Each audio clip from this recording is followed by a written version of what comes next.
Welcome to the Undisputed podcast. I'm your host, Jenny Taft. This podcast is the full show from today's episode of Undisputed from start to finish. They've got a busy slate, so Skip, Shannon, let's get to it. Good morning. Welcome to Undisputed. I'm Jenny Taft with Skip Bayless and Shannon. Sharpe packed show today. How are you guys doing? I am doing great. The Broncos got the best receiver in the draft. I'm doing great. Get it? You know, it was a pretty routine ho-hum draft night until, how about them Cowboys? Okay.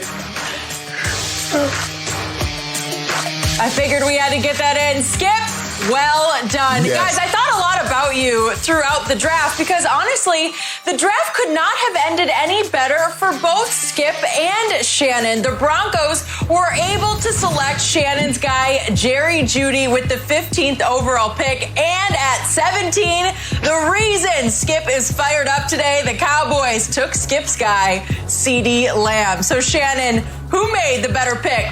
John Elway or Jerry Jones? Well, Skip, I like what the Broncos did. I think the Broncos got the guy that was number one on their board, Jerry Jeudy. He's a great receiver. And as you mentioned, Skip, he plays a lot in the slot. Now, CeeDee Lamb can play the slot, but he didn't play as much in the slot as Jerry Jeudy did. And so now you pair Jerry Jeudy with Cortland Sutton, who went to the Pro Bowl in his second year. Noah Fant, who was the number one draft pick at tight end last year. Skip, the Broncos really addressed the need. They were 28th in offense last year, so they got a need guy. See, I'm not so sure that the Cowboys addressed the need. Travis Frederick retired. Robert Quinn, Byron Jones left in free agency. I don't know if they got a need. They addressed somewhat of a strength. Michael Gallup, they can run the football offense. They were number one in offense last year. So, Skip, I think they probably made a strength a little stronger. That was a luxury. Did they get a need player? They needed a pass rusher. They needed a DB. They could address the safety need. But I think that's why Jerry, Skip, I listened to an interview yesterday. Jerry said the thing that he likes most about being alone, he's not going to be as bruised from Steven punching him and kicking him under the table. So he's going to be able to leave with a few less bruises than he normally would have had. But I think the thing is, Skip, is that CeeDee Lamb was probably the best player on their board. And that was the question that you and we discussed yesterday about Jerry being at home alone with no Steven and no one else around him. Okay, yes, we would like to have a corner, one of these guys way up there, but by the time they selected, probably two of the top corners had already gone, and it's like CeeDee Lamb was too good to pass up. But I think the Broncos got the better of the two receivers because I believe Jerry Jeudy is a take-out-the-box, go-play-right-now player. So I like what the Broncos did, and I don't think the Cowboys addressed necessarily a need because Travis Frederick, the center, all-pro center, he retired. Robert Quinn, Byron Jones left via free agency. So I don't think they addressed the need, but they did get a damn good player, I believe. Thank you for that. And first up, I would like to thank your old quarterback, John Elway, for making the biggest mistake of the night in the first round and leaving us the biggest steal of the night at number 17. And Jerry Jones last night was actually home alone on his $250 million yacht. And he landed the Moby Dick of receivers last night in the first round, all the way down at 17. He landed the number one receiver on their board. The player they had ranked 6th overall on their draft board fell all the way to them, thanks in part to John Elway, all the way down at number 17. And I told you yesterday, Jerry Jones actually has done quietly an underrated great job over the last 10 years of running the Cowboy draft with a lot of help from Will McClay and some help from his son, Steven. But the Dallas Cowboys have had the second most Pro Bowl players over the last decade to the Kansas City Chiefs. And last night, they landed another Pro Bowl receiver at number 17. As Stephen Jones said after the draft, we ran every possible mock draft scenario we could think of, and not one time did we try one in which CeeDee Lamb fell to 17 because they had CeeDee Lamb going in the top 10. So did I. And obviously, Shannon, you and I have done battle over this since September, since the first time you brought up Jerry Jeudy and Roll Tide. And I said, no, Shannon, the best receiver in America is wearing crimson and cream for my University of Oklahoma Sooners. His name is CeeDee Lamb, also known now as CeeDee Lamb. He's not much bigger than Jerry Jeudy. He just plays so much bigger and stronger than Jerry Jeudy does. Jerry Jeudy plays a little smaller than his size because he is a pure slot receiver. And I kept reading you the one quote from a scout in that Bob McGinn piece in The Athletic, in which the scout was saying, gee, Jerry Jeudy was on the ultimate football playground. He had those speed merchants outside at Alabama. And he had that point guard at quarterback in Tua, and we're going to talk about Tua here in a few minutes on the show. He went where you thought he would go at fifth to the Dolphins. And also at Alabama, Jerry Jeudy had a running back in Najee Harris who could really catch it out of the backfield, which left him in the slot. And as the scout concluded, never pressed. He never had a press corner up in his face in the slot. He could run free. He ran some of the best routes, the most precise routes we've seen in a long time, if not ever, in college football. And I give you all that. But to me, Shannon, Jerry Jeudy is a classic number 2 receiver, and CeeDee Lamb is a flat-out alpha number 1. He's a great kid. He's got leadership quality and aura to him. And all of a sudden, I got a Michael Irvin, I got some Des Bryant, and I got CeeDee Lamb. Again, I was comparing them all week to a sort of a mix between DeAndre Hopkins and Anquan Bolden because he played so physically and strong. And I kept telling you, CeeDee is no lamb after the catch. He is a lion because you cannot get him on the ground. He can also return punts. And again, I got you. There was no glaring need there except we lost our slot receiver. Randall Cobb obviously went to the Texans because the Texans were so desperate after Bill O'Brien gave away DeAndre to Kyler. And they had to do something, so they way overpaid a Randall Cobb, who's a nice receiver. He had a really good year, just a quality slot year for Dallas last year at $5 million. All of a sudden, he got $9 million guaranteed for 3 straight years, and such is life. Well, we needed a slot, and I told you, if Jerry Jeudy falls to us, I'll be fine with that. But I am much finer with CeeDee Lamb because he did play about, I don't know, I'll give you 50% of his snaps at OU were in either slot. And he can just pretty much do whatever you ask him to do. And Shannon, you know how much I lost faith in my man Amari Cooper. Amari just got $100 million to basically play 8 games a year because we see that in the other 8, he is not exactly a road warrior. He disappeared on the road at the Jets, at New England, at Philadelphia. And all of a sudden, I'm thinking, wait a second, maybe Amari is now my number 2 receiver, overpaid at $100 million, but at least he's still there. Yeah, and now I got CeeDee as my number 1 receiver, and I still got Zeke, and I still got that offensive line, and at least Dak is under the tag right now, and all of a sudden, I'm looking at an offense that is at least, it's in the ballpark with Kansas City's and Tom Brady's new Tampa Bay offense. And happy days are here again for my Cowboys. I give it to you. There was a need at a pass rusher, and I told you I love Kayvon Chason, and he was still sitting there, but I'll take CeeDee over him because he's much better at his position even than Kayvon is at his. He's the second best pass rusher. CeeDee was the first best wide receiver, and I am so happy that John Elway didn't say, thank you, God, and take CeeDee where he was at, 15 for Denver. 15. Right. Skip, but I think, John, he mentioned it last night that this receiver was the number 1 guy on our board. Skip, you also passed on a guy in Cesar Ruiz, who was the number 1 center on the board. He ended up going in the first round to New Orleans. Because and I think that would have been pretty good. Now, it's amusing to me that all of a sudden you loving Zeke again when you was down on him last year. You loving the offensive line when you were down on him last year. And you talking about Amari, whom they just gave $100 million, talking about he's going to move to number 2. Now, where this CeeDee Lamb pick might come into effect, Skip, is Michael Gallup's going to be a free agent.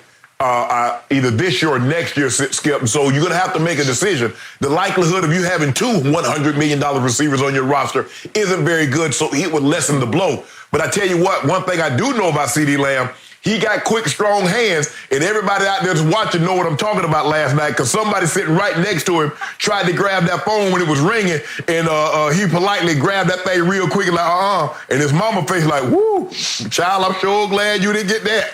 Yeah. Something bad was about to pop out right there, Skip Bayless. He likely not have made it to Dallas. I don't know when they're going to open up this quarantine and he'll be able to visit the Cowboys, Skip, because, you know, all the number 1 draft picks, well, the first 2 draft picks normally head to the team that selected them, and they hold up the number 1 or the number 2 jersey. So we don't know when that's going to happen. It's probably going to be virtually for the next, at least the next, 2 or 3, 4, at least 2 to 3 weeks. Let's go that far. But Skip, like I said, they made a strength, I believe, a little stronger. They didn't address a need, but like you said, Steven said there was no scenario, and that's what you do, Skip. That's why I wasn't overly concerned about this being virtually. You go through as many scenarios as you possibly can. Trade, somebody falling, somebody rising, where the guy that we wanted, he's not here. Okay, now what do? Do we trade back? I'm sure they played these scenarios. Now, I didn't see a scenario, Skip, where CeeDee Lamb went in the top 10. I thought he would be somewhere between 11 and 15. So he went 17, that's why the Cowboys, I believe, Skip, because there are a lot of, I think the biggest shock probably was Henry Ruggs going to the Raiders. But Skip, you and I talked about the one thing the Raiders pride over anything in the receiver position is speed. They've always valued that more, whether he can catch or not. Give me a guy that can run fast. You look at, they had Cliff Branch, Sam Grady, James Jett, Darius Hayward-Bay. Skip, remember, he was the first receiver off the board because he went to the combine and ran 4.30. Even though you're like, ooh. They had a big tight end out of Ohio State. He ran sub 4.4. And so when you look at the Raiders, they value speed. And they got Hunter Renfrow. They got, I think, one of the Williams boys from LA Chargers. Skip, all those guys are intermediate. Now they have a guy that can truly, sincerely take the top off the coverage. But I wasn't as surprised as a lot of people were that Ruggs went to the Raiders. I would have been surprised if he'd gone somewhere else other than the Raiders before CeeDee Lamb and Jerry Jeudy. But Skip, for me, I like what the Broncos did. They addressed a need. The need was offense. And they got a guy that can play in the slot, Cortland Sutton, Noah Fant. And we still got some firepower. We still got some draft picks to go address a need. Maybe give Von Miller a little help on the back end over there at corner. But I love it. We're going to be in the mix again. But if you notice, Skip, what teams are doing, in that division, they didn't go defense initially at first. They went offense because they are like, you know what? You only going to hold the Chiefs down so long. At some point, you're going to have to put points on the board because they're coming. They brought their starters back on that side of the football. And so you look, Edwards-Helaire, they took him, Skip. He's more in the realm of a Hunt.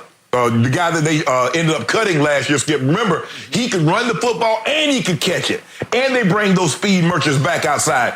It's going to be difficult to deal with Kansas City. And I think the Broncos said, look, we got to score some points. Forget trying to just hold them down to 14. We're going to have to somehow get to 24, 30 points in order to compete with them. All right, back to what you said about what happened at number 12. This was the worst move of the night. This swung open the door for CeeDee to fall to Dallas. John Gruden and Mike Mayock made a huge swing and miss Al Davis Memorial mistake. This is the biggest reach of the first round. Henry Ruggs isn't good enough to go 12th overall in the draft. I don't care how fast he is. And I got you because I covered a lot of those early Raider teams. Cliff Branch was a 100-meter dash champion at Colorado in the NCAAs, and then on to James Jett, who was an Olympic sprinter on the 4x100 Olympic team. I got you. And maybe that was like a flashback. Maybe it's more of a splash pick because they're going into a new stadium in a new city in Las Vegas. And that pick will make a lot more news than Henry Ruggs will make plays for them next year, because he was the third best receiver at Alabama. And I give you that they were loaded, but Devontae Smith was the best receiver, and he's going back. And Jalen Waddle is somewhere in that mix, and he's going back to Alabama. And then, of course, we just talked about your new man, Jerry Jeudy, and Henry Ruggs was the third statistically on that team.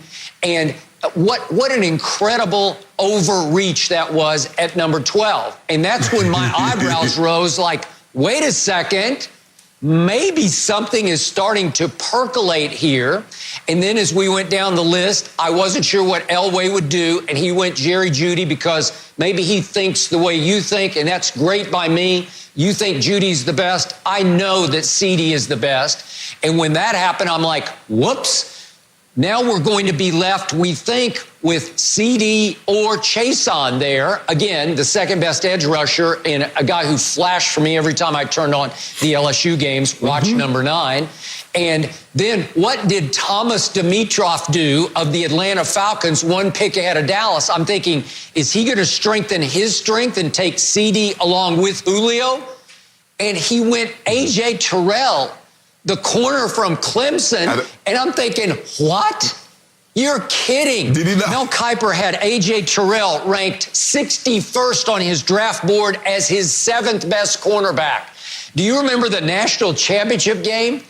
Joe Burrow was saying, where's Waldo? Where's A.J. Terrell? We're going to throw it to whoever he's covering.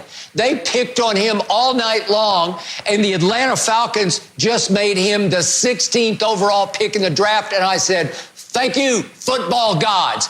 Kaboom. And then I tweeted right before the pick, as much as I love Kayvon Chason, wait a second, it's CeeDee Lamb. You can't not do this. And for a moment, I thought, no, please, don't tell me they're locked in on what everybody mocked. Xavier McKinney, the Alabama safety. Everybody had him going 17th to Dallas. He's still the best player left on Mel's draft board going into the day 2. But I told you yesterday, Shannon, I watched Xavier McKinney again and again last year.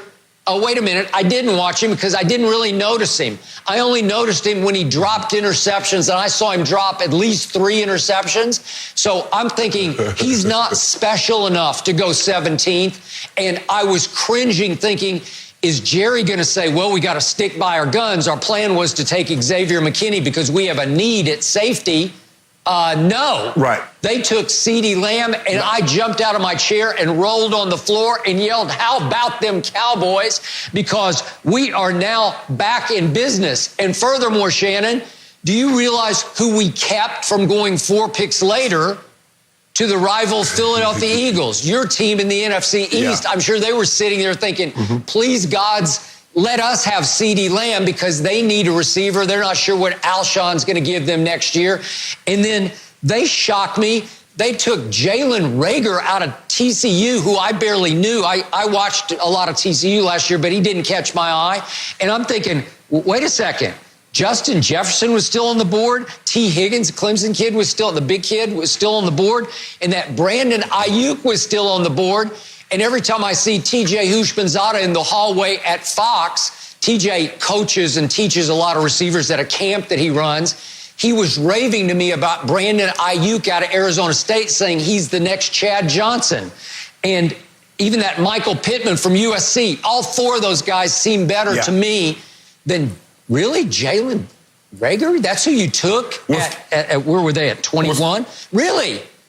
Come on. And so it's a happy day for me because I think the Eagles also swung and missed.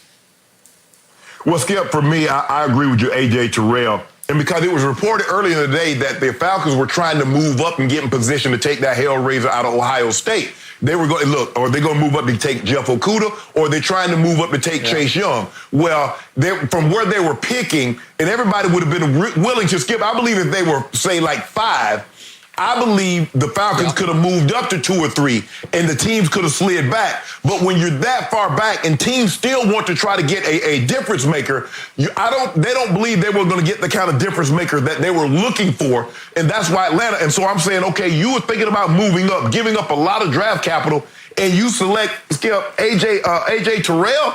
Did you not watch the national championship game? Skip, it became so bad they had to put their best corner on the number 3 receiver. I've never seen in all my years of playing, of all my years of covering the game, I've never seen a team when he's so far in the tank that they take him off the 1 and 2 receiver and put him on the 3rd receiver. That's how bad it got. That's how much confidence he lost in that game. And so what happened, Skip, and so I'm looking, I'm like, that was the pick at Atlanta? Is that what you got rid of Desmond Trufant and you got, maybe that was a little bit too much money because that was a veteran corner and you're going to get a guy on his rookie contract, Skip. When I look at Jalen Reagor, Skip, the only thing I know about him, I know his dad. I played with his dad, Monte, Skip, for a year in Denver. And so I don't really know if he was a young kid. I mean, he was, I don't even think I don't even think he was born when I played with his dad. He might have been born in maybe a couple of, he might have been a couple of months old, Skip. And so that's really the only thing that I know about him. But I did hear that he was very athletic. He's explosive. When someone has a 42-inch vertical, Skip, that tells you that kid is explosive. And so they're looking for explosive plays because when you look at what they had last year, now, D-Jack is coming back. They still will have a guy that can get down the field, Skip, but they need guys that can make some contested throws also. And that's what Alshon can do. But Alshon has been beat to hell the last couple of years, Skip. But for me, I thought the Cowboys, now there are 6 DBs gone, Skip. I'm surprised that the Cowboys didn't get one of those because they still a need. Now, I don't know the depth, how much depth is at that position. Now, wide receiver, Skip, you're still going to be able to get some quality wide receivers in the 2nd and 3rd round. And when you look at Jordan Jefferson, Skip, he's a pure slot receiver. He's a pure slot receiver. 95% of his routes came out of the slot. Well, hell, what are you going to do with Thielen? Because 80% of his routes come out of the slot. So I thought they were going to take a guy that better served playing outside the numbers and leave Thielen in the slot. I thought if Ruggs had slid, he would have been perfect for the Vikings, Skip, considering a guy that can take the top off the coverage and you got Thielen working the slot. So really for me, Skip, I don't think anything got too far to hand. I thought the Giants, I don't think anybody had that tackle. He was had a first-round grade on him. But I don't think anybody thought, Skip, he would be the first tackle off the board and be a top 5 pick. No. Well, I told you the other day, I was hoping that Tom Brady would get Andrew Thomas down at 14 because I thought he'd be the 4th of the stud tackles to go. And it reversed, and they obviously traded up one slot to, I thought, steal Tristan Wirfs, who Wirfs I thought would be he'd be the 4th overall pick. I thought he was going to be the first to go, the top 5 pick. So everything was sort of upside down, and it's a happy day in Dallas, and I'm sorry for you, Shannon, because my Cowboys are way back in business, and I'm starting to re-like their chances now next year. Definitely like them better than Chase Young. Forever Young, Skip. Chase Young and that D-line. Ooh, Montez Sweat. They got the 2 Alabama boys in the middle. It's not looking pretty for you. Yeah. I can tell you that right now. It's not looking pretty for you. Geez, Shannon, let Skip have his moment and be excited about CeeDee Lamb. This is what he was hoping for. For the record, Vikings also, I think, had a pretty good night. No mercy. And in a surprising move last night, the Packers traded up from the 30th to the 26th pick to select quarterback Jordan Love. It would appear Green Bay believes Love will be the heir apparent to Aaron Rodgers, similar to how they drafted Rodgers in 2005 with Brett Favre still on the team. Shannon, how concerned should Aaron Rodgers be at this point? How is he doing? He's ticked. He's very, very upset because, Skip, it seems to me Green Bay is preparing for the future, and Aaron Rodgers says, I'm still on the roster. I'm preparing for right now. Aaron Rodgers is 36 years of age, Skip, but he's coming off a season in which the team went 13-3. He threw for 4,000 yards, 26 touchdowns, 4 interceptions, and went to the Pro Bowl. They were one game away from being in the Super Bowl. And, Skip, as a quarterback, the quarterback is always thinking, especially when you have a season like what he had and how close they were to ultimately reaching their goal of getting to the Super Bowl and winning, hopefully winning. But to get there, Skip, you can't win if you're not there. He's like, hold on. You got a guy that at the bare minimum, He's 2 years away. I'm talking about at the ideal best you could hope scenario. He's 2 years away. So in the meantime, what do we do? How does he help us now? By running scout team? That's how Aaron Rodgers, that's how quarterbacks think. We need somebody that can help us win. Maybe we need another receiver, Skip, because really, if you think about it, all they got is Devontae Adams. I mean, Geronimo Allison went to Detroit. There's like, maybe we need another wide receiver. What about a tight end? And they're like, nope, we're going quarterback. And they moved up to get him. That's what's going to annoy Aaron Rodgers, Skip. They moved up to get him. And Aaron Rodgers like, probably got him another, hey, Skip, he probably was drinking a little scotch. He's like, yeah, we're going to get us a receiver, maybe an offensive lineman because we did, lose Balaga. Well, we're going to get us a lineman. And then there's been a trade, the 24th pick, the Green Bay Packers select Jordan. He had a glass, Skip. He turned the whole bottle up. He's not happy with this selection, Skip. And he's not happy with the selection. Name the time in the history of the NFL, Skip, a quarterback has been happy when the team selected another quarterback, especially in the first round, because you don't select the guy. Skip, you get a guy in the 7th, 6th, 7th round, 5th round. You're like, okay, yeah, he's a project. We go work with him, and maybe this kid is that. But when you select the guy in the first round, you have ambitions of him playing sooner rather than later. You're not just finna stow him or tuck him away. Oh, yeah, we brought that. We're going to save that for a rainy day. That kid, they got that kid to play, and Aaron Rodgers is not happy. I don't understand the pick because they were close to getting to the Super Bowl, and you got a guy that's not going to help you get to the Super Bowl anytime soon. Aaron Rodgers is ticked. That's not the word I want to use, but he's ticked. I agree. And I want to remind everybody watching us right now that my man Shannon Sharpe is coming to you live from the wine cellar of his palatial estate, way up the hill from here, up a street called Beverly Glen, up in Bel Air. He's not fresh. He's just the Prince of Bel Air, Shannon Sharpe. But about a mile or so to the west, just a mile or so, is Malibu, California.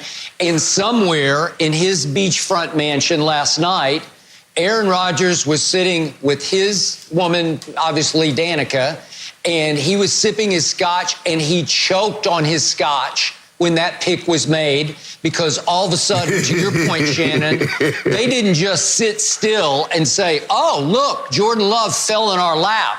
No, they spent a 4th-round pick to trade up from 30 to 26 to swipe him because they said he's falling.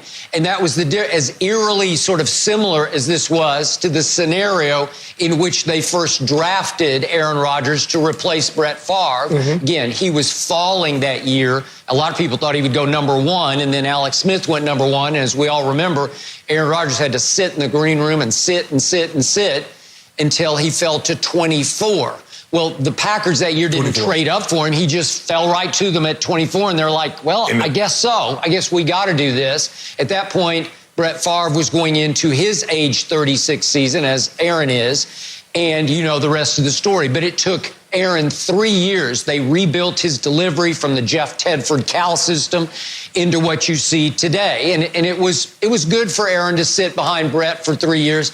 I don't think Brett tried to help him at all. And by the way, I don't think Brett will try to help Jordan Love at all. But Aaron. I do think Aaron Rodgers just got slapped in the face.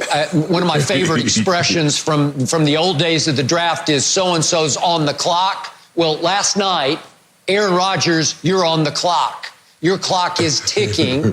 After a couple of weeks ago, you talked about how you would like to play into your 40s, a la Tom Brady, a la Drew Brees. Your GM and your coach said, you know what? No, that's not going to happen, because I keep reminding you, Shannon, even though they did make it, obviously, to the NFC Championship game where they stunk it up and got blown out, and Aaron Rodgers was pretty pathetic, his stats have fallen each of the last 4 years. His QBR has gone down, down, down, down, and his completion percentage has fallen down, down, down, down. And I think they are looking at that as he is in decline. There's no way he's playing into his 40s. He has too many outside interests. He does love his golf. He'll probably become a media commentator. He's great in interviews. He doesn't seem quite as obsessed with football as Tom Brady has always been. So I think they're thinking, gee, the future could be sooner than later. And they think they made the steal of the first round, taking a Jordan Love, who, again, he was named after Michael Jordan. So he could be Michael Jordan Love. But a lot of people think he could be Patrick Mahomes. I told you, Shannon, I don't know for sure. I didn't watch enough of him because Utah State was not very good last year. He had a sensational year before, 32 touchdowns to 6 interceptions. He lost his coach. He lost his coordinator. He lost almost all of his starters on offense going into last year when he threw an FBS high 17 interceptions, 20 touchdowns, 17 interceptions. I've been watching a lot of the highlights. He's got a huge arm. He throws a tight spiral. I like his touch on his deep balls. He has sort of a natural feel as well as the arm strength for throwing the deep ball. He's obviously very athletic at 6'4", 225, and he can run. You know, he ran 4.7. That's pretty good at 6'4", 225. So the package is there. The traits are there. The Mahomes-like traits are there. And to me, 2 years, I think their plan would be 2 years for him to replace Aaron Rodgers. So as you point out, the double slap in the face was not only have the Packers not ever taken a skill position player in the first round since they took Aaron Rodgers, so he's got no help in the first round. But then last night, when it was time for them to take somebody to help him, they took his heir apparent, as in Air Jordan apparent.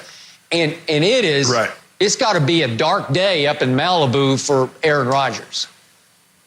Skip, it is. And the thing is, the only thing that maybe might be a saving grace, Skip, is that these players, these rookies come in, especially in the first round, they come in on what we call a rookie deal.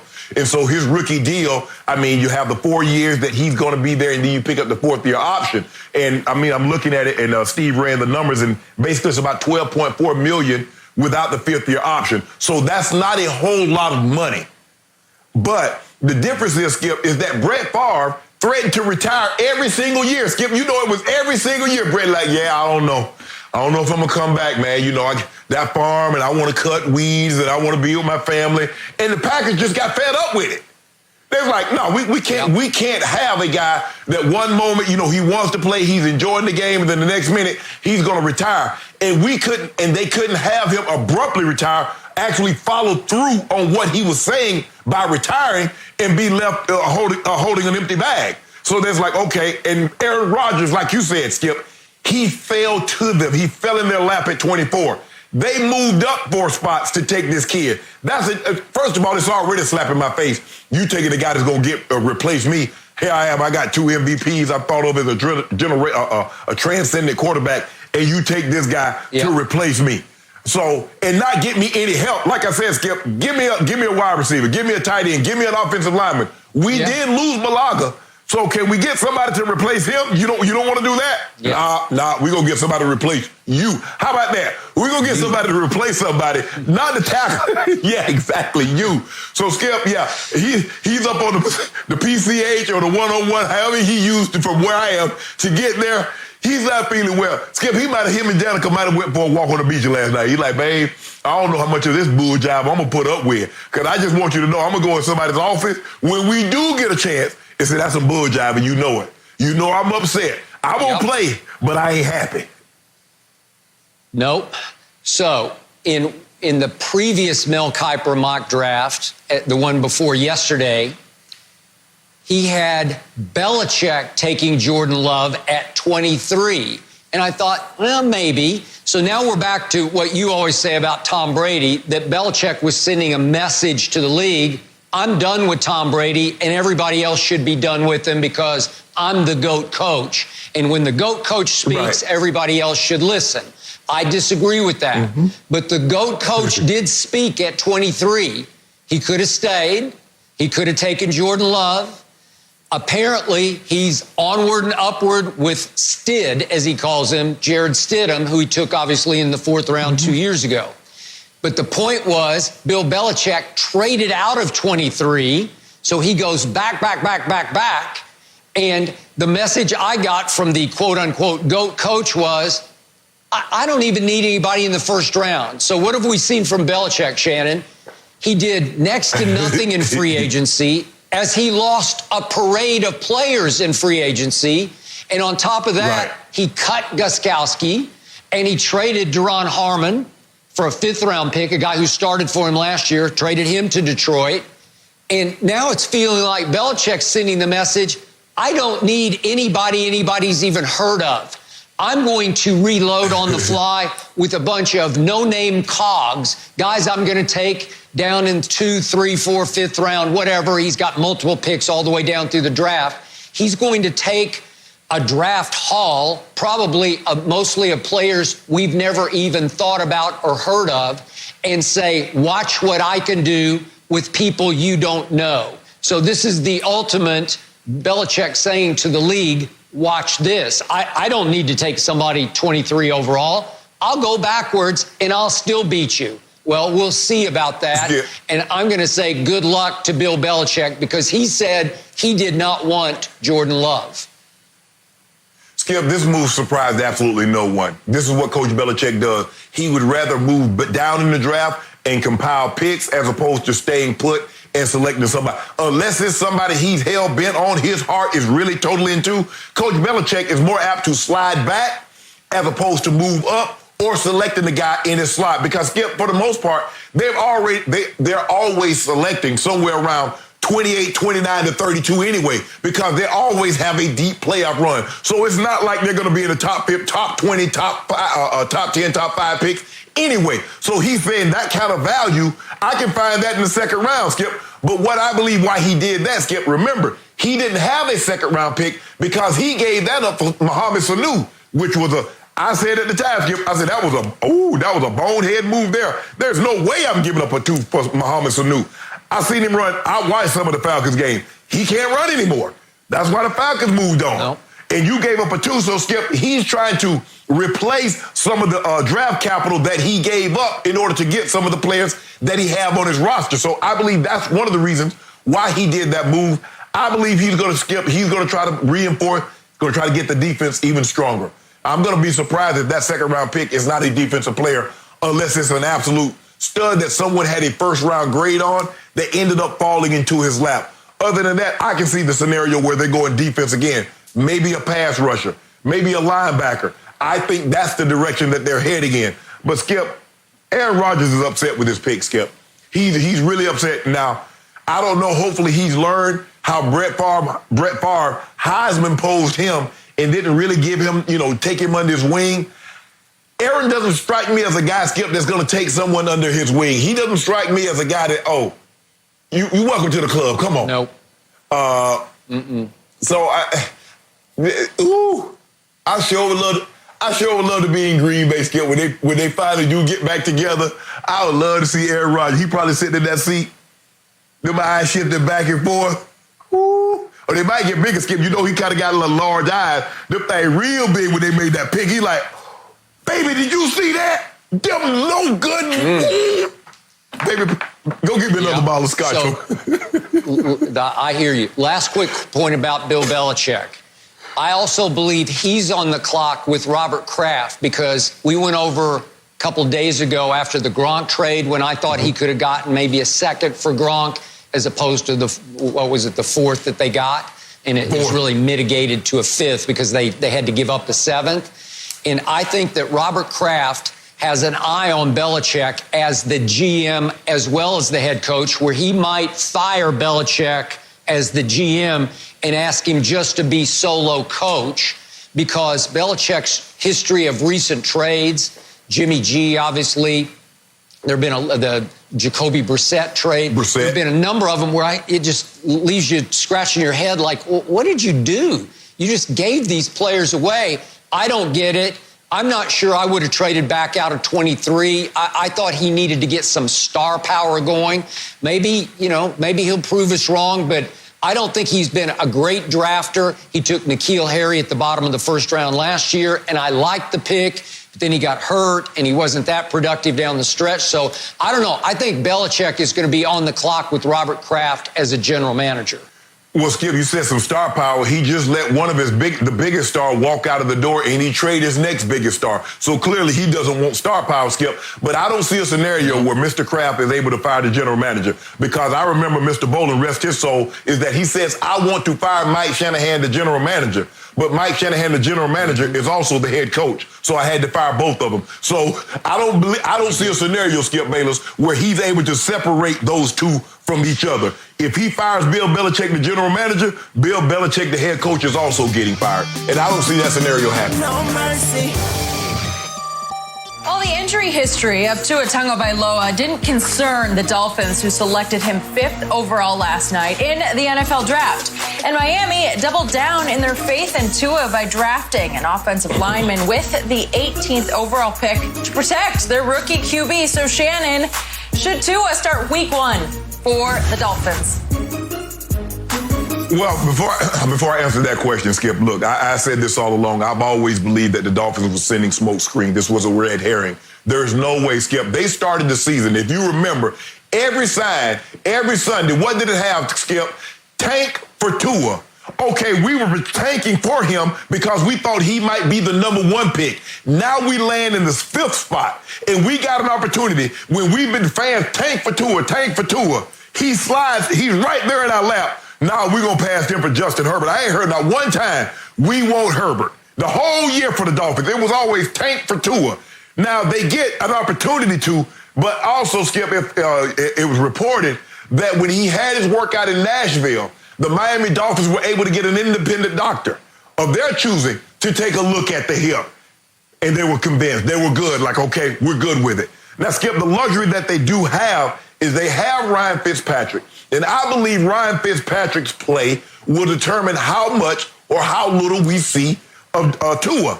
Now, if he plays like the way he finished the season, and that's the thing that I hate, Skip, because when we get expectations for Ryan Fitzpatrick, bad things normally happen the following season. Remember, he almost pulled off that escape, getting the Jets into the playoffs. They bring him back, lay an egg. He goes to Tampa. He plays good for a game or two, and the next thing you know, he goes bye-bye. So hopefully he can play well enough, consistent enough throughout the season, and this will be Tua's redshirt season. Skip, but I'm not surprised that Tua went to the Dolphins. I thought that was their pick all along. And who's to say, Skip, they wasn't thinking about moving up to try to take Tua. You thought they might be moving up to take Joe Burrow. They might have been moving up to take Tua with that first pick. We'll never know. We got him. I say we got him in because Tua's my guy. They got him at the 5th spot, Skip. So for me, the Dolphins are not in a situation, Skip, well, look, if they don't make the playoffs next year, I don't think everybody's like, oh, man, the Dolphins missed the playoff. They get an opportunity to redshirt this kid if need be. I believe by the time they play, he will be healthy, and he could play if needed to. But I think Ryan Fitzpatrick play is going to determine how much Tua plays. But this was a great pick. I don't think they ever thought for 1 second they were taking someone else in that 5th slot other than Tua. Quick point of clarification. Adam Schefter of ESPN reported several times over the last 24 hours that Miami had repeatedly tried to trade up with Cincinnati for Joe Burrow. So I'm going to take that to my bank that in the end, Miami still had Burrow ahead of Tua on their draft board. Many people were reporting that they were making a Godfather kind of offer, the offer you cannot refuse to Cincinnati for Joe Burrow, because as we know, the Dolphins had 3 first-round picks and 14 total, by far the most of anybody going into last night. So you could do a king's ransom, a Godfather sort of haul, if you wanted to for Joe Burrow. And I want to compliment the Cincinnati Bengals and Mike Brown for holding firm, because I believe Joe Burrow is significantly better than Tua. And obviously he's been significantly more healthy than Tua has. So I applaud Cincinnati for not saying, okay, we could completely start over if we get 3 more first-round picks and a couple of seconds or whatever else you could throw in. And they said, no, Joe Burrow is too good. And again, you keep bringing up the fact that he is from Southeast Ohio, so you have some local boy connection, even though he went away and made his name and his fortune, obviously, down on the bayou at LSU.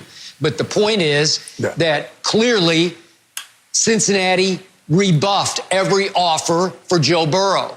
That left the Dolphins sitting at 5, and you correctly predicted they would go ahead and take Tua at 5, and I think they were stuck. I think they thought, gee, we don't like Justin Herbert. I still can't believe the Chargers plunged on Justin Herbert at 6, and you and I have agreed on that all week. That's just a bad idea. I just didn't see the poise. I didn't see the feel for the game. I didn't see a command of the position that I saw in Tua and I definitely saw in Joe Burrow. So clearly Tua is better than Justin Herbert. And Jordan Love is such an X factor that it's hard to gamble at 5 on Jordan Love turning into Patrick Mahomes. On a project. So the surest thing left, the surest thing left on the board was Tua, who obviously has a 5-alarm injury history because ESPN also reported that he had 5 surgeries while he was at Alabama. Obviously, knees, he had problems. He had the index finger that he broke, the 2 ankle surgeries, tightrope surgeries, and then the career-threatening hip surgery on the fractured hip. So the point was, final report came last night during the draft that Stephen Ross, the owner, had gotten involved and said, hey, we have to take Tua because he's box office. He's got aura to him. He's got Alabama celebrity to him. He does have X factor because you don't know if he's now fragile, brittle, the old bromide of hurt in college, hurt in the pros. I think it's going to ultimately prevail, but at least it's drama. It's soap opera. It's ticket selling to say we've got Tua and it's high risk, but it could be high reward if he's completely 100% healthy. I still think Joe Burrow would be a little better even if they're both healthy. But Stephen Ross, they reported on the draft last night, said, no, we're going to take Tua. We're not going to consider another position. We're going to go with this. And obviously, the specter of Drew Brees still hangs over this franchise because when Nick Saban was the head coach of the Dolphins, he passed on Drew Brees because he'd had a shoulder surgery. And you know the rest of the story. It's football history in New Orleans. So to me, I get it. They're stuck there and they said, okay, let's just plunge. So Shannon, I'm going to challenge you here. You told me yesterday you have 0 issues with his injury. You have 0 concerns with his injury history. No. So if that's the truth, throw him into the fire. I want to see him start game 1 because all those doctors, they said his MRIs on his hip are, I heard the word last night, pristine.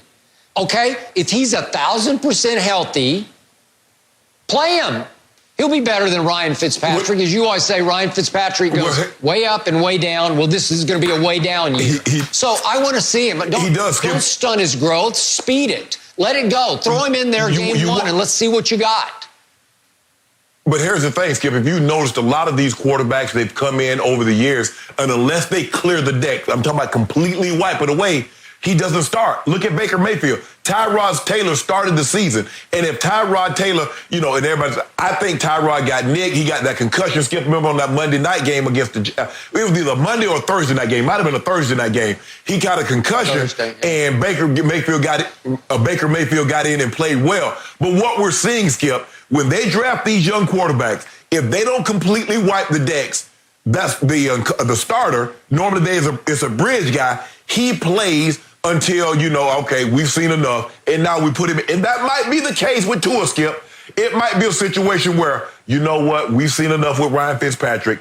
We're going to go to Tua now. But you don't have to, Skip, because I don't believe the Dolphins are in a win-now situation like some of the other teams are that was in win-now. And so unless it's a situation where, like what they did in Arizona, they wiped the decks, they got rid of Josh Rosen. They got rid of anybody that could potentially start for them. And it says, okay, Kyler, it's your team. You look at Lamar Jackson. They had Flacco. You look at some of these other teams, Skip.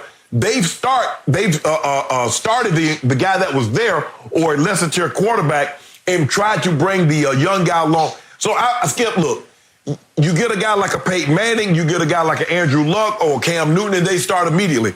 And then you get some guys like Carson Palmer and some of these other guys, Skip, they sit. And Patrick Mahomes is a perfect example. He sat for an entire season, and look how it worked out, Skip Bayless. Now, after 3 years, he's the best quarterback in football. Why not? Let's just sit it. We got time, is on our side, and then next year, he gonna be on fire. Peyton Manning didn't sit when he was a rookie. He played every game. Kyler didn't sit. He played every game. He did just fine. Tom Brady sat. I don't want to hear. Tom Brady sat. Well, he sat because they didn't Tom know what Brady they had. sat. If they'd known, they would have played him the whole first year. They went 5-11 that year with Drew Bledsoe. Way to go.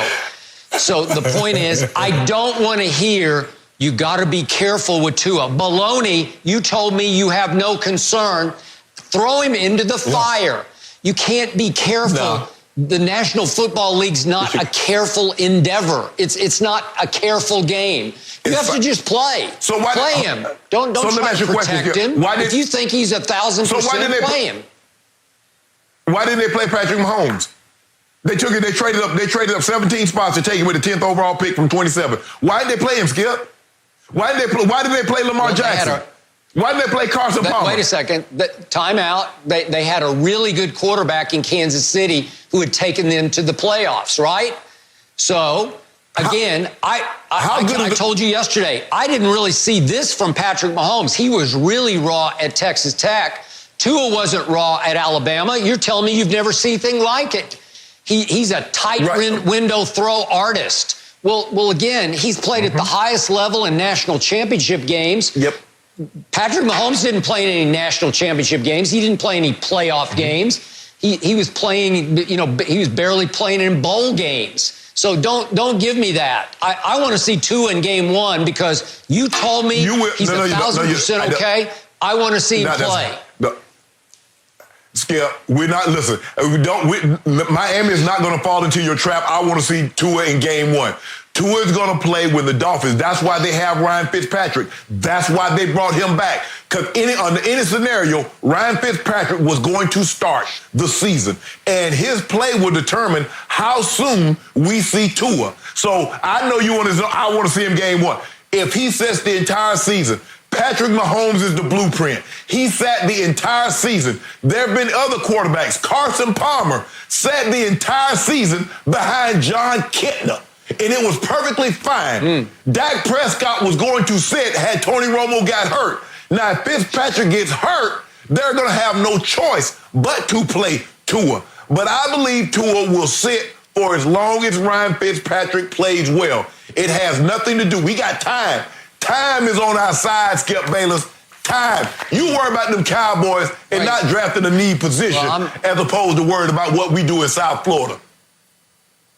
I'm thinking Andrew Luck, RG3, Dak Prescott, Carson Wentz, Jared Goff. They all played game one. I'm sorry, play them unless you're scared. And you're sounding scared to me because you're walking on eggshells because you're afraid he's made of eggshells. So, let me ask you a question. They didn't start Aaron Rodgers game one. How did that work out? They didn't start Patrick Mahomes game one. How did that work out? They didn't start Lamar Jackson. How did that work out? Okay, you keep naming guys that started day one. And I'll keep naming guys that didn't, and I got MVPs to back mine up. Yeah, but Lamar Jackson, a lot of people thought he should play receiver. And I look up halfway through the year, his rookie year, he's starting and playing at a high level. Why not? Okay, so maybe Tua. All right, we're going to table this one. At a high level midway through. No mercy. Well, earlier this month, Tom Brady apparently walked into the wrong house in Tampa Bay, believing it was Buccaneers offensive coordinator Byron Leftwich's house. And what appears to be an honest mistake may turn out to be more serious since players are not allowed to meet with coaches before the start of their offseason program. According to sources, Brady was simply picking up materials from Leftwich, but had no plans of training or meeting with him. So, Shannon, how much of a problem do you have with all of this? Here we go again, Skip. Somehow, rules violation seems to be broken when Tom Brady's involved. You notice that, Skip Bayless? Jenny, now the quarantine order says nobody in the park. Not if you're a 6-time Super Bowl champ. Not if you're married to one of the most famous people in the world. Everybody is under the same rules. Well, that doesn't apply to me, so I'm going to go out here and throw. Now you got to move on. Now, the rule says, Skip, players can't meet with coaches prior to the start of offseason workout. There was a duffel bag. What the hell you could use a duffel bag, boy? I know you ain't about that like Tom Brady handling duffel bags, are you? Again, Skip Bayless. First and second of all, and one of the most important things, Skip, people have a heightened sense right now, Skip. There's a lot of people that are work, they're struggling, trying to make ends meet. And so somebody might have thought, hey, somebody tried to come in here and get something for nothing. So it could have ended a lot worse than opposed to someone recognize, man, that's Tom Brady. You never know how people are thinking, Skip. So it's always better to be safe than sorry. Hey, if I'm going to somebody's house, which is every purple moon, I'm going to call, hey, bro, I'm out here. Is this your place right here? Is there such and such in the driveway? To make sure. But Skip Bayless, again, I keep telling you, oh, man, Tom Brady would never do this. Tom Brady would do that. And every turn we see, Tom Brady is looking to break rules, which brings me back to some of the rules that have been violated in New England. Now, Jenny, all of a sudden, we're starting to see how this thing come full circle. I told you, my grandfather used to tell us all the time, Skip Bayless, given a choice to do right and wrong, and there's no one there to hold us accountable for the wrong, more times than not, people would do wrong. And I'm just not talking about the most heinous of crimes. I'm talking about speeding. I'm talking about littering. I'm talking about running stop signs, red light. I'm talking about lying. Skip Bayless, I keep telling you this, and there we have it again. Tom Brady, at every chance he gets, he wants to do what the NFL said is inappropriate, meeting with coaches. Why does Tom Brady get to meet with coaches when no one else can? Why does Tom Brady get to go to a coach's house? Oh, he was just dropping off some material. What material? What material, Skip? Defend your boy. It's your opportunity. I ain't got nothing else to say. Defend your boy, Skip. Thank you. You said enough. So you just made the leap from accidentally walking into the wrong house to that proves that he illegally deflated footballs in New England back in 2014. Is that the leap you just made? The leap I made was him trying to go to Byron Leftwich's house, which is a no-no, which is a rules violation. That was the leap I made. I don't care nothing about he went to the wrong house. He can't follow directions. That's what that means. Okay. First of all, this was a 1,000,000,000 coincidence that this happened because the owner of this wrong house has his house up for sale, and a number of people had been coming and going looking at his house. He happened to be sitting in the living room. He wasn't expecting anybody, but the reason the door was open was because it had been open for people to come and go looking at his house for sale. Byron Leftwich obviously had told Tom, hey, let's keep our social distance. So if you want to pick up whatever playbook it was that he was going to pick up, I'll leave it downstairs. I'll leave the door open for you. So just come on in. The door will be open and pick up what you need and go. So to me, the point was that this impossible coincidence happened, that he went to the house next door and the door was open. Obviously, if the door had been locked the way 99% of doors in this country are locked, he would have jiggled the door knob and said, that's weird, the door's locked. I thought he said the door would be open and this wouldn't have happened. Obviously, Tom had some duffel bags. You could guess they were full of footballs, but I don't know that for a fact. The Bucs said that he was there to pick something up from Byron Leftwich and that he wasn't going to actually see him. Well, that's what they said. I'm going with their statement. But the point is, I'm with you on this. The walking into the park by yourself, even if you took Alex Guerrero, your trainer, into the park, it's closed. So you're out of bounds, just the way I thought Dak Prescott was out of bounds in the pictures, the videos of him working out with the other players and with the party that he allegedly threw for more than 10 people in his house. Out of bounds, and he got reprimanded by Jerry and Stephen Jones. And we reprimanded him strongly here on the show. I reprimand Tom for that. But Shannon, you can't tell me that players everywhere aren't having some contact with coaches everywhere at every NFL stop. It's happening because people are getting sick and tired of being stuck at home. So do I think there's some contact? Yes, I do.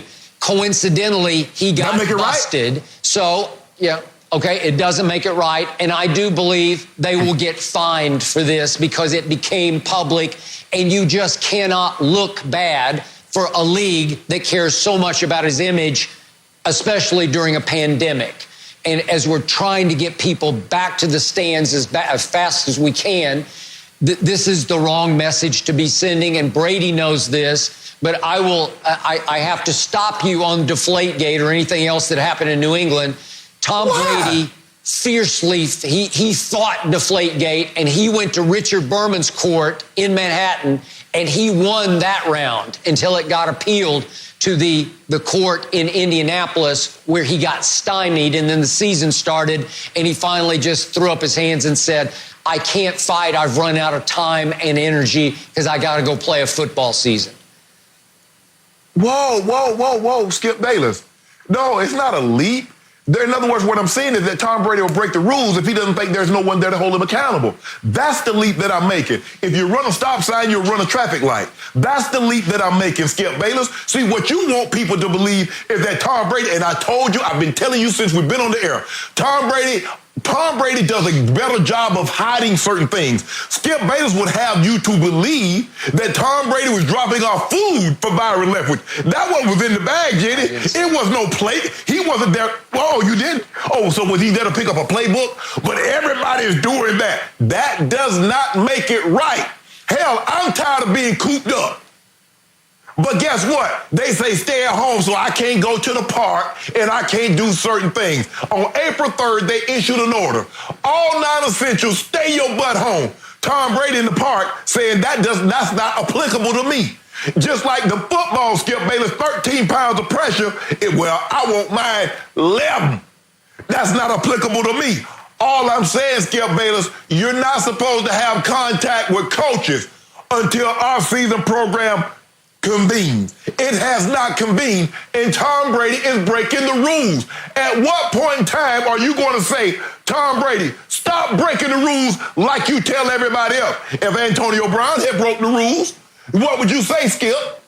If Dez Bryant, if your guy T.O. broke the rules, what would you say? All I want you to do is hold Tom Brady to the same standard, to the same accountability that you hold everybody else, because that's what Shannon Sharpe do. I hold everybody to feet to the fire. If you're wrong, I'm going to say you're wrong. I don't state it, well, you're MVP or you won 6, you get to do certain things. No, you don't. No, you don't. Skip, if you try to set a precedent, this is the way we do things. We gonna do things the right way. How the hell you gonna tell me to do things the right way and you started off by doing two things the wrong way? How, Skip? I'm hearing straight Brady hate spilling out of Shannon Sharpe once again.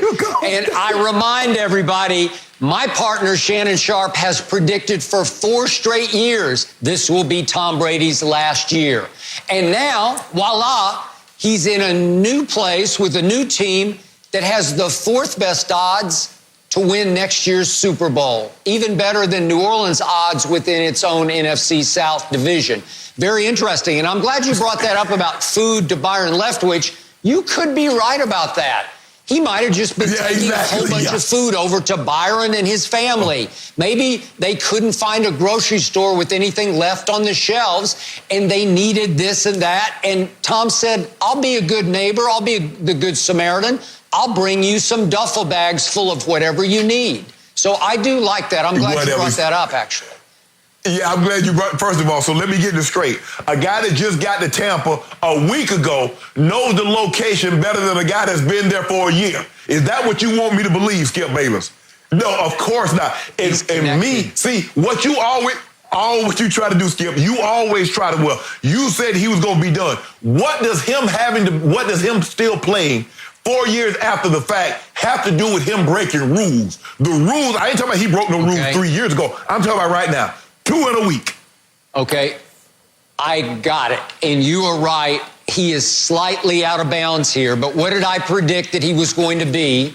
More driven than ever to show Belichick how wrong Belichick has been the last 3 years as he attempted to push Tom Brady out the back door in New England. And he finally succeeded only because Brady said, you know what? I've had enough of you, and I'm going to show you. I'll go to Tampa. I'll take the Succaneers, 7-9 last year, worst franchise in all of sports, and I will show you. So obviously, he's pushing the boundaries of the pandemic rules because he's hell-bent. He wants to go, and start to get in a groove with his new teammates and his new offensive coordinator. He needs to learn the new ropes in Tampa. And yeah, he's probably pushing the boundaries like a lot of people are pushing the boundaries. Now, I know a lot of people. I don't know them. And they didn't get reported going to somebody's house when they weren't supposed to be there. I don't know what everybody else is doing. Dribbling. Skip, let me ask you a question. What wouldn't a person do that's driven? What wouldn't they do to accomplish their ultimate end goal? A driven person, what wouldn't they do? Would they manipulate equipment? Would they go against the rules? The stay-at-home order? I'm just curious, Skip. What wouldn't they do? The National Football League never proved that those footballs were underinflated. Not one shred of evidence did I ever hear. All Brady said was, I like mine inflated to the lower levels of legal. The lower levels of legal. And remember, when they properly inflated those footballs at halftime against Indianapolis in the AFC Championship game, he went crazy, Brady did in the second half, just threw a party on them and on the Seahawks in the fourth quarter of the upcoming Super Bowl with legally inflated football. So did it do him in to have them overinflate? No, stop it. Skip, let me tell you a true story. I once stole a test in high school, copied down all the answers. The teacher caught me with the test and said, Shannon, this test is old. I mean, why would you do that? Gave me the new test. I got a 96 because I remember the answer. Even though I got a 96, that doesn't diminish what I had done. That doesn't diminish what he had played the first half with underinflated footballs. Don't you try to conflate the two, Skip Bayless. You think you're slick, but I'm slicker. We don't need to hear about Shannon cheating or not cheating in high school. We do not have time to dive into everything Tom Brady and his past. Exactly.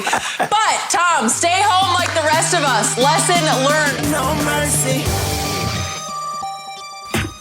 So Wednesday morning, Peyton Manning was on a local Denver radio show and was asked if he had any advice for Tom Brady's transition from New England to Tampa. Well, Peyton said, quote, I don't think Tom needs any advice from me. They've got Gronkowski now, so they're going to win the Super Bowl for sure.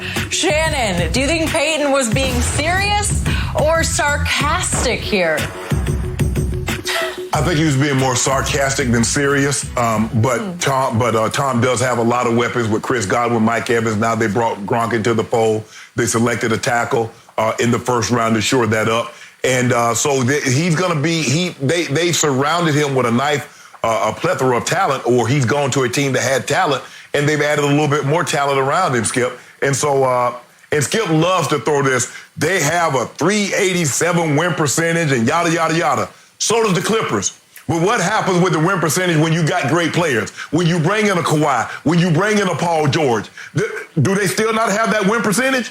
Sure they do, but they got better players. Skip Bayless wants you to believe that this is the same team that was in 1976 or 1982 or 1985, and it is not.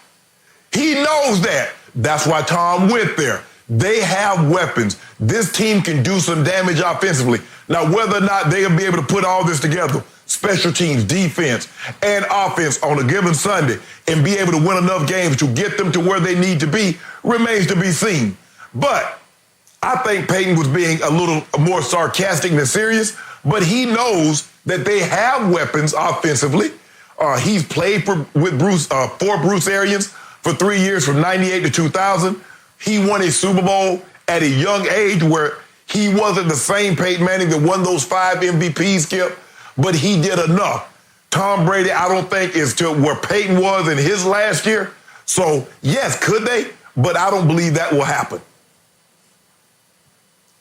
Question. Did Kawhi Leonard and also Paul George join a Clippers team that was sub 500 and had missed the playoffs the previous year? Help me out. No. They were in the playoffs. I think they won 48, 49 games the previous year.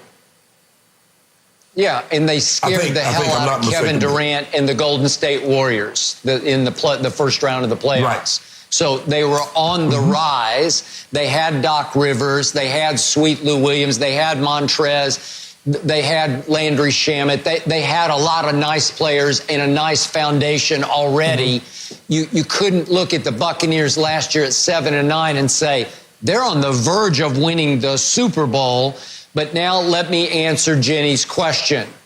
This was straight sarcasm from Peyton Manning, and it was tinged with bitterness.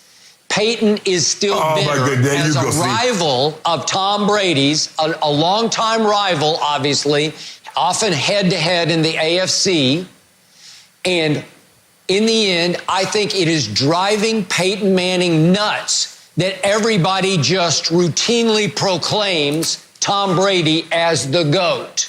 And I think it's driving Peyton Manning even nuttier that Tom Brady is flourishing. He's on the rise in Tampa Bay as he approaches age 43 for his 43-year-old season. And by the way, Peyton just turned 44, and he's doing Peyton's Places on ESPN, and they're funny, and they're great, and they're entertaining and insightful. But in his heart of hearts, I think he really resents that Brady is still going strong at almost 43, and Peyton is out of football, on the outside looking in, being sought as a broadcaster to do Monday Night Football and whatever else, but not as a quarterback anymore. That is over and out. So I was a little surprised and frankly a little offended that Peyton got that sarcastic on Denver radio. Obviously, he was the Broncos quarterback in a couple of Super Bowls, and they did win the last one, not hugely because of Peyton, still lives there, Skip. Mostly because of the defense. But, yeah, I got it. I got all that. So he's preaching to the choir in Denver about, oh, yeah, they got Rob Gronkowski. They're going to win the Super Bowl for sure. Stop it. Be nice. Play nice. You know, be respectful. Acknowledge greatness. Yeah, honor the fact that now Tom Brady is doing something that you wish you could have done when you were 43 years old, which is be the quarterback of a potential Super Bowl winning team. Skip, you know what I find hard to believe? This is what I find so amazing, is that everybody else has emotions. Everybody can be bitter. Everybody can be sad. Everybody can get upset. Everybody can have anger, frustration. Only Tom Brady. Because I've been telling you for years, Shannon, you're interjecting your feelings into Tom Brady. Now, Skip Bayless, it seems to me you're interjecting your feelings into Peyton Manning. Because only Tom Brady is the only man alive that does not have emotions. When I tell you he possibly feeling this or he possibly feels that, Shannon, that's just the way you think. That's the way you feel, not Tom Brady.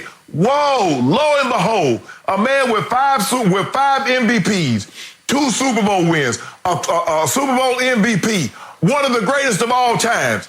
He has emotions. But Tom Brady doesn't have emotion. Tom Brady does not get upset. Tom Brady, everything just runs off Tom Brady's back like water off a duck's back. Why is that, Skip Bayless? Why does Tom Brady not have emotions? Why does Tom Brady do no wrong in your eyes, but everybody else could potentially?